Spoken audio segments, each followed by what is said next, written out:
track Russian vessels as they make their way to Cuba. That's right. Last week, Moscow launched vessels toward the Caribbean for a series of planned military exercises. However, MarineTraffic.com shows one of the ships came within, get this, 30 miles of Key Largo, Florida. The Biden administration maintains that there is no threat to the U.S. CBS News national security correspondent David Martin joins us from the Pentagon. So, David, we hear there's no threat. We know that this has last happened, I believe, in 2019.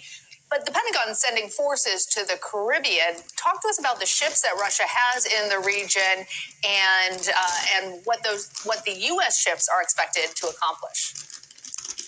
Well, first place, there's no way the U.S. Navy is going to let Russian warships operate in its backyard without keeping very close track of them. Second, this is a chance to gather intelligence on the Russian Navy. These Russian ships, they're 4 ships, a nuclear-powered submarine, a guided missile frigate, an oiler, and a seagoing tug. They have been conducting exercises, drills, as they move through the Atlantic, and the Navy will try to monitor that every chance it gets.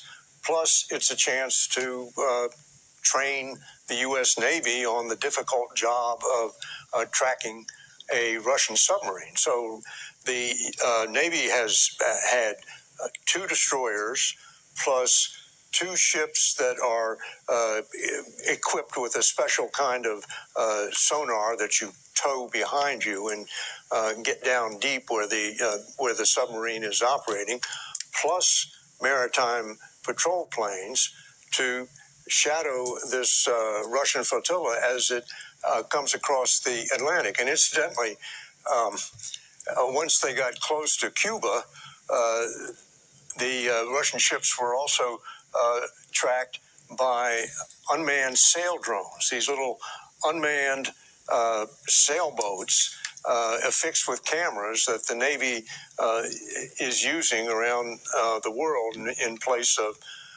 warships. Now, those Russian ships are in port in Cuba.